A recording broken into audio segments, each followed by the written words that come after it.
ఏం డాక్టర్ సత్య గారు ఏం చేస్తున్నారు? నెక్స్ట్ ట్రీట్మెంట్ కి సెట్ చేసుకుంటున్నాను సార్.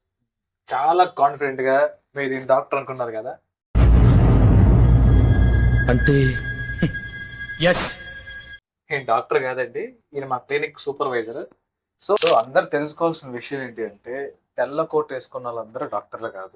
కొంతమంది క్లినిక్స్ లో ఏంటి అంటే, సో అసలు బీపీటీ అవ్వకుండా ఫిజియోథెరపిస్ట్ అని చెప్పుకోవడం కానివ్వండి, లేదంటే చిన్న చిన్న ఏదో ఒక వర్క్ షాప్లకు అటెండ్ అయిపోయి నేను ఒక ఫిజియోథెరపీ డాక్టర్ అని చెప్పి చాలా మంది పేషెంట్స్ కి ట్రీట్ చేస్తున్నారు. సో మీరు ఇలా మోసపోకుండా ఉంటారని చెప్పి నేను ఈ వీడియో చేస్తున్నాను. చాలా మంది డాక్టర్స్ కూడా నన్ను అడిగారు దీని మీద ఒక వీడియో తీయని. మేము కొన్ని ఇయర్స్ కష్టపడి ఒక కోర్సెస్ నేర్చుకుని, తర్వాత ఇంకొన్ని అప్గ్రేడేషన్ కోర్సెస్ అన్ని నేర్చుకున్న తర్వాత మేము క్లినిక్ పెట్టడానికి మాకు ఒక రైట్ అనేది వచ్చిందండి. సో అలా కాకుండా ఏదో వర్క్ షాప్ నేర్చేసుకున్నాము, మీరు ఒక డాక్టర్ అయిపోయాము అనుకుంటే కుదరదు కదా. సో మీరు పేషెంట్స్ అనేవాళ్ళు మీరు ఒక డాక్టర్ దగ్గరికి వెళ్ళే ముందు క్వాలిఫికేషన్స్ ఏంటి, వాళ్ళు ఏం చదువుకున్నారు, దేంట్లో స్పెషలిస్ట్ అని తెలుసుకొని ఆ తర్వాత ట్రీట్మెంట్ తీసుకోండి.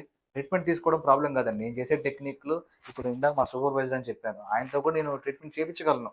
బట్ అది not a right way.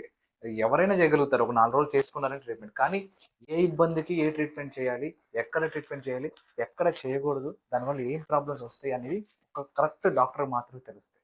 So ఇలాంటి పొరపాటు జరగకుండా చూసుకుంటారని ఈ వీడియో చేస్తున్నాను. అందరూ గుర్తుపెట్టుకోండి, తెల్ల కోట్ వేసుకునేంత మాత్రాన డాక్టర్ అవ్వరు. Thank you.